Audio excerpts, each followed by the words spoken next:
lot of decisions that need to be made when designing a product. How can we make the best performing product and the most beautiful product for the size that it is? And one thing my dad had said to me that it's always stayed with me: we never hold back anything. If we discover something, if we modify something to where that piece, that component is better, it will go into the next product.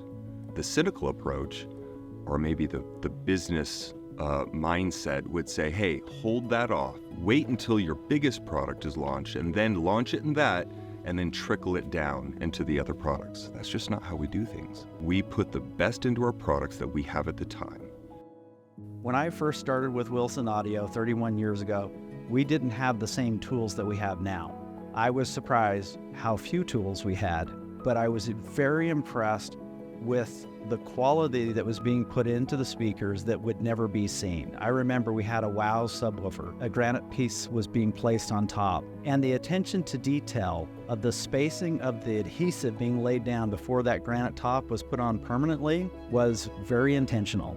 That's what I was impressed with 31 years ago. And over the years, we've been able to get more tools that help that process be easier to do, but our designs have become more complex in the process as well. In looking at the totality of our loudspeakers and what you actually you see the loudspeaker, you see this beautiful paint, you see the lines, all the organic flows of the designs. But when you really think about it, the majority of the things that we put a lot of time and effort into to get the performance inside the cabinet, inside the crossover, modifications to the drivers, all these things we take pride in. They do have value, but most people never see it. I love walking through Wilson Audio and seeing all the craftspeople individually doing and creating sub-assemblies, creating small parts, and injecting excellence in all things. Everything that we do, they take pride in. They take pride in creating something and then handing it off to the next craftsperson who recognizes the excellence in all things that the previous craftsperson did. And that motivates and inspires them to do their best to hand off to the next craftsperson. And all of our products, even though my name is on the back of the product, inside of every enclosure, you see dates and signatures from the craftspeople that have actually built the products. So we have 60 employees, or the average tenure is 12 years. We have a number of employees that have been here longer than 12 years.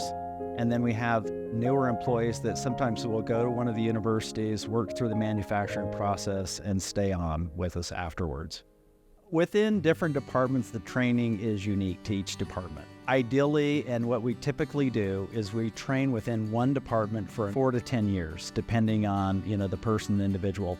And one of the ways that we're able to get longevity is by cross-training into other departments. What we have found, though, is that for some skills, not everyone is able to do every job. What kind of person that we find that works well in the environment that we're talking about is a person that has an awareness and an interest in high-level quality things. But they're not here just clocked in to get a paycheck. They're here to make sure that things flow nicely, and then when they're handing it off to the next person, they can be proud of that work. I think a lot of people don't realize that a tune tot, even though it's small, has the same quality, the same attention to detail as the Wham Master Chronosonic. Same hands builded, same passion, same location. It's the same philosophy of excellence that my father used when he started Wilson Audio. He didn't have the tools that we have now, but he had the passion and the vision of excellence for what the products could be. Now is the same as back then.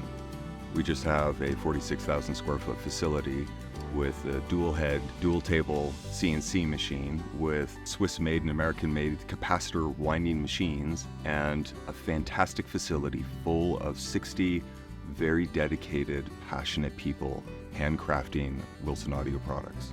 It's been wonderful to see Wilson Audio develop and grow, and I'm surrounded by an engineering team that continually push the envelope. When any of us have a good idea, as a team, we're always refining that to be better and better and better. We all see our roles here at Wilson Audio as stewardships, and it's up to us to take that stewardship, to make it better than when we received it, and prepare it to be handed off to the next person. Because Wilson Audio doesn't last for 200 more years unless you have that mindset.